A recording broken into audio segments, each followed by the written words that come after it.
Bonjour. Plusieurs sujets font le menu des journaux parus ce jour.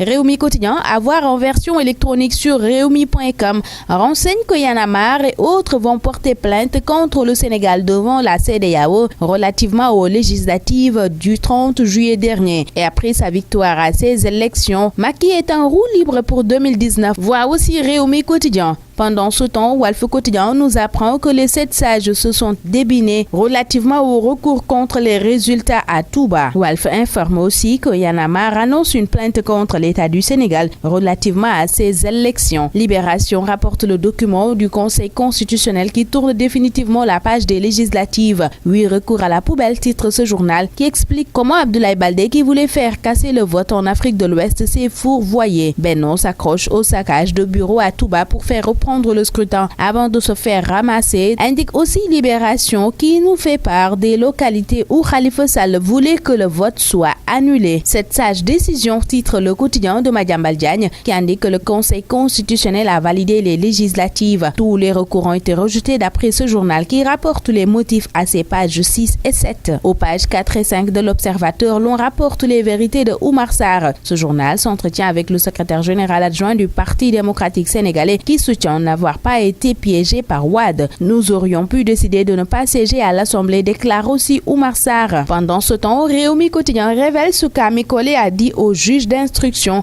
avant d'obtenir la liberté provisoire. L'Observateur, nous informant de la liberté provisoire accordée par Samba Sala, Ami Collé et Pendaba, indique que ces dernières restent à la disposition du juge. L'Obs voit les deux dames entre une ordonnance de renvoi ou de non-lieu. L'As voit avec la libération de Pendaba, Ami Collé ou Leïmani que le pouvoir apaise. L'affaire Bassirou Faye est ce qui intéresse Walf Quotidien, qui informe que sa famille réclame toujours ses 50 millions à l'État. Ce journal explique à sa page 2 ce qui bloque la procédure d'indemnisation. Sud Quotidien constate une retraite en cascade des enseignants du supérieur et titre La saignée des universités publiques. Ce journal prédit le départ de près de 500 enseignants d'ici 2025. Enquête révèle un nouveau cas de vol au groupe Futur Média et informe que 40 millions ont été emportés. En l'espace d'un an, pas moins de 130 millions de francs CFA ont été dérobés des caisses de l'entreprise, d'après ce journal qui signale que la brigade de recherche de la gendarmerie a été saisie pour tirer au clair cette affaire. Vox Populi propose pour sa part un dossier sur le recours massif à la planification familiale et rapporte les chiffres alarmants des demandes de contraception dans 3 centres ados à Guédiawaye ainsi que des confessions intimes de jeunes filles. Quand les adolescentes abusent du sexe, titre par conséquent ce quotidien. Le quotidien du sport s'intéresse à l'affiche Real Barça prévue à 21h GMT. Le Real, nouveau roi d'Espagne, s'interroge par conséquent Stade. Bonne lecture à tous.